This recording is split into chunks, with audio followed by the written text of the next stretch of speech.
আসসালামু আলাইকুম রহমতুল্লাহ। আমার কথা শুনবার জন্য আপনাদেরকে স্বাগত জানাই। আজকাল ভোটের রাজনীতির জন্য মানে এই হরেক রকমের পলিসি, যেগুলো পলিসির সাথে আসলে ধোঁকাবাজি ছাড়া আর কিছু আমি দেখছি না। এই যে ধরুন, জামায়াতের আমির নায়েব আমির আবুতাহের সাহেব বলেছেন সেদিন, বিশ্ববিদ্যালয় থেকে পাশ করে বের হলেই চাকরি পাবেন, অথচ তাদের কর্তৃত্বে ইসলামী ব্যাংকে তারা নিয়ন্ত্রণ নেওয়ার 1 বছরের মাথায় 5,500-এর উপর লোকজনকে চাকরিচ্যুত করেছেন। এটা একটা ধোঁকাবাজি নয় বলা যাবে, অবশ্যই ধোঁকাবাজি বলতে হবে। কারণ তারা চাকরি দেওয়ার যে নিয়োগ করতেছেন, আবার তারাই চাকরি খাচ্ছেন। এটা তো আসলে সব বিরোধী।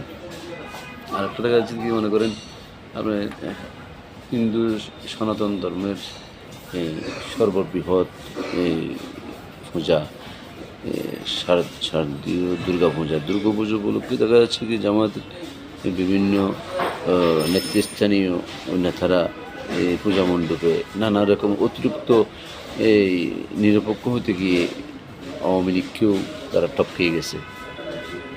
তারা এক এক সময় এক এক রকমের মানে হুট ফেতে গিয়ে তাদের নিজের অস্তিত্ব চেতনাকে বিলীন করে দিতে তারা দ্বিধাবোধ করছে না।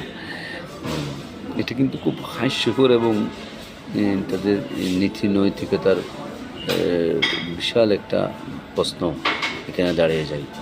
আসলে ভোটের রাজনীতির জন্য ওগুলো দরকার নেই। ভোটের রাজনীতির সবচেয়ে বড় দরকার হচ্ছে কি, আপনি ক্ষমতা গেলে কী করবেন, কি দেশের বর্তমান বিগত ওই ফেসিবাদ আমল থেকে শুরু করে স্বাধীনতার পরবর্তী 54 বছরে যে জায়গায় আপনার কাজ করতে গিয়ে যেখানেই আপনার সমস্যা হয়েছে সেখানে পরিবর্তন করার চিন্তা ভাবনা করা যায়, যেখানেই সমস্যা সেখানেই সমাধানের একটা চিন্তা ভাবনা করা যায়। রাষ্ট্রের পররাষ্ট্রনীতি থেকে শুরু করে আপনার স্থানীয় সকল মন্ত্রণালয়, সকল কেন্দ্রে শিক্ষা, চিকিৎসা এবং অর্থনীতিতে ব্যাপক পরিবর্তন আনা যায়। মানুষের মৌলিক অধিকার, মৌলিক চাহিদা পূরণ করতেও যেখানে সমস্যা দেখা যায় সেখানে সময় দেখা যায়। সবচেয়ে বড় কথা হচ্ছে ব্যুরোক্রেসি পরিবর্তন করার বিশাল একটা কাজ, যে কাজটা আসলে আদৌ সম্ভব কিনা সন্দেহ আছে। যেভাবে রাজনৈতিক মতানৈক্য যেভাবে মতানৈক্য শুরু হয়েছে, এই মতানৈক্য অব্যাহত থাকলে আসলে কিছুই হবে না। শুধুমাত্র বিগত রাষ্ট্র ব্যবস্থার ধারাবাহিক রাষ্ট্র